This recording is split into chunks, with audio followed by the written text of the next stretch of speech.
Улаан чулууны нүүдэл өгүүлэг.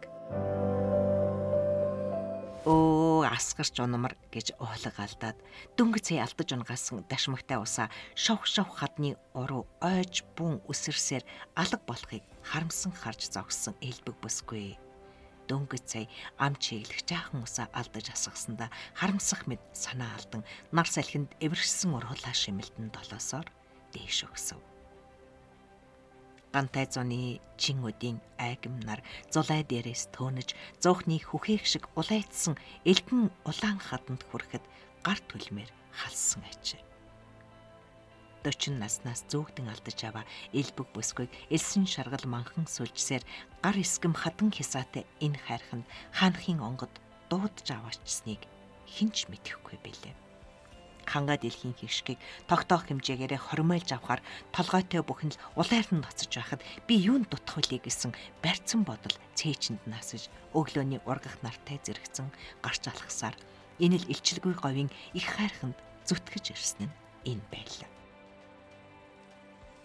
Үүндээ бол хэдэн хоногийн өмнө тэдний хар буугаад морцсон аяны хүмүүс энэ шаргал говийн элсэн дунд нь алтаж байна, амьдралж байна. Чулуунд хүртэл алтаар үнэлэгдэх сайхан цаг ирчээ гэж ярилцахыг сонсоод алт нь ямар манд хүрэлцэх биш, харин чулуун алтаар үнэлэгдэж буй гэдэг нь юу гэсэн үг вэ гэж асуухад өнөөх явуулын хүн бүсгүйн зүг гайхангүй харж эрүүгээр нүдэн минь танаа энэ суманд хөлтөө бүхэн хүлхэж хөлгүй бүхэн мөлхөж байхад чи мдээгүй хэрэггүй.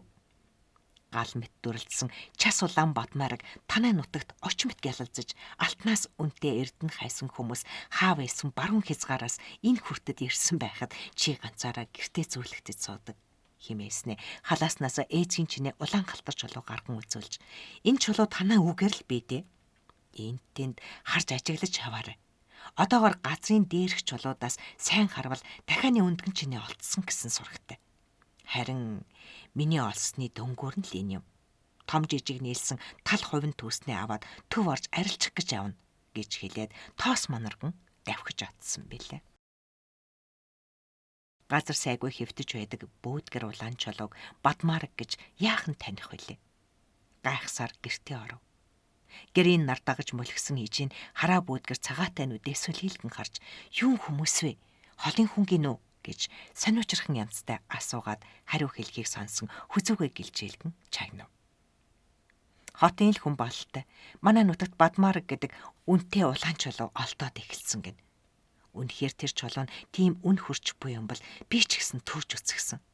Өнөө хүртэл зав зүтгэж ирсэн үгүй дутуугийн гачлангаас гэтлэгэх гайхамшиг тохиож буй хэрэг үсэ.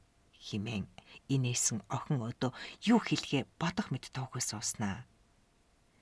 Хөшигт хайрхны дунд агууд л дүүрэн байдаг гэж багт ярьдаг байлаа.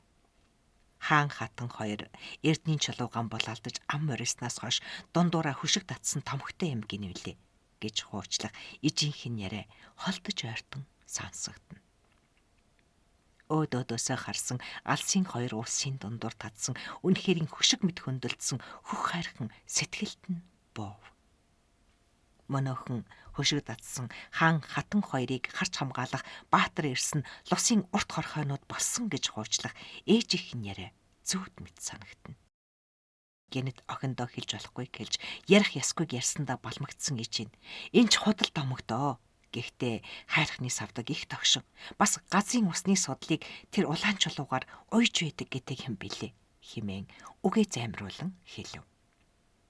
Гэвч бүсгүй ижигээсээ нуугдан гарчээ. Мөнөөхөн хүний үзүүлсэн ээжийн чинээ улаан чулуу нарны алтан цацрагийг өөртөө тусган час улаан галаар ноцон дүрлзэж буй мэд бүсгүйг огтов. Баян хангай байгаль дэлхийн минь химээ аманда аяархан хилээд авч ирсэн шууданы амсрыг дэлгэн агуйн аман дээрээс мөнөөх улаан чулуунуудыг түүн авч тал хүртэл нь түүргээд өргөж үзвэл газраас дөнгөн данган л хөндөрч байлаа. Айгам зуны халуунд амьсгаатан байж асаг хад сүлжин уруудсаар сая тэгш талын дунд гарч ирээд амсгийг зураа. Арай л даахгүй ачаа өргөн яваага ухаарч улаан чулууныхаа хагсыг газар тасгав. Үйлдэсэн нь өлхөн ам залгуулж болохоор санагдана.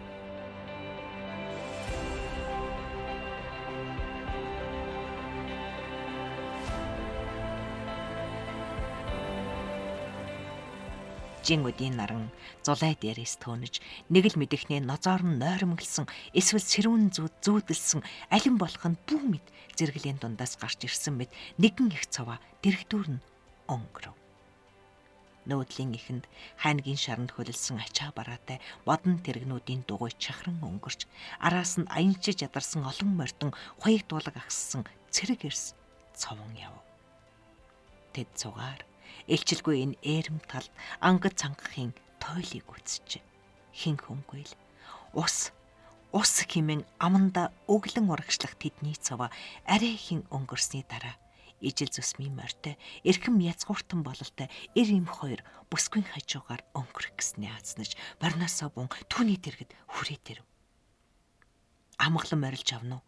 Хаанаас хаа хүртэл яваа улсвэ гэж бүсгүйг айцаа даран арай ядан асуухад эр нь түүнд ойртон ирж чи юунд хөшгийг нэв гэж асуув.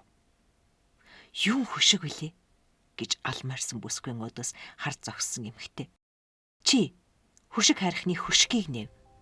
Одоо чи бид уух унд усгүй болов.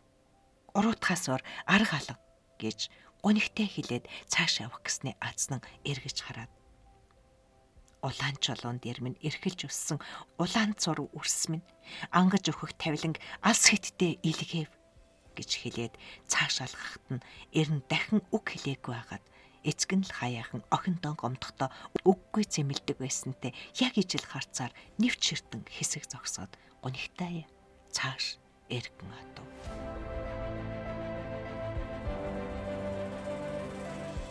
Эргэн тойрныг уул хайрхан ургаа хад цугаар ам орон хөдөлж алс хол руу нүүдэлж байгаа юм шиг хачин мэдрэмж харах нүдний урган ургаж тасарсаар илчилгүй их элсний дунд цор ганцаараа торойж өлдөв.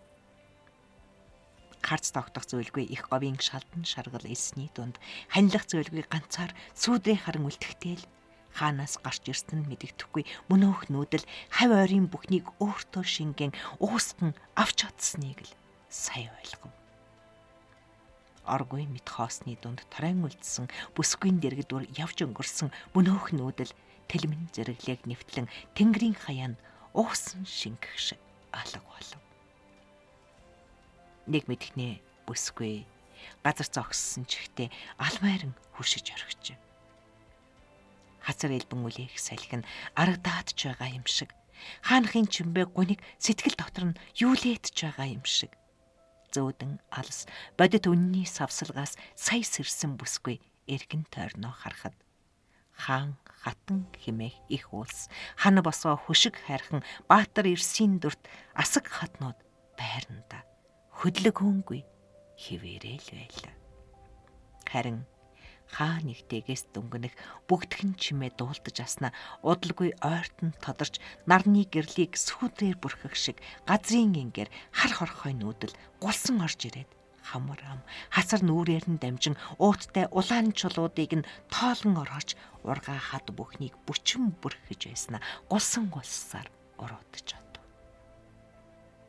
Хорвоогийн нэгэн өдрийн наран хивээтэл ийн зогссон бүсгүй сая ухаан орж улаан чулууга өөрөн буцаад хөшигт хайрхны хадан агуй уд матсаар арайхийн очиж уутны амыг нээн сар хийтэл буцаан асгав.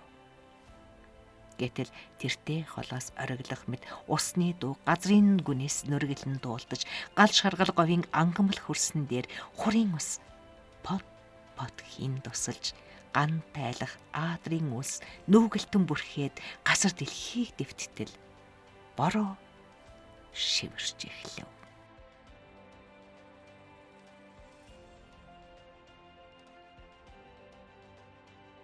Учир утгагүй зүйл гэж энэ хорвоо дээр нэгээхэн бэрч үгүй яагаад нэгээс нөгөө нь шалтгаалan оршиж нэгийг нөгөө нь хамгаалan суудаг жамтай билээ.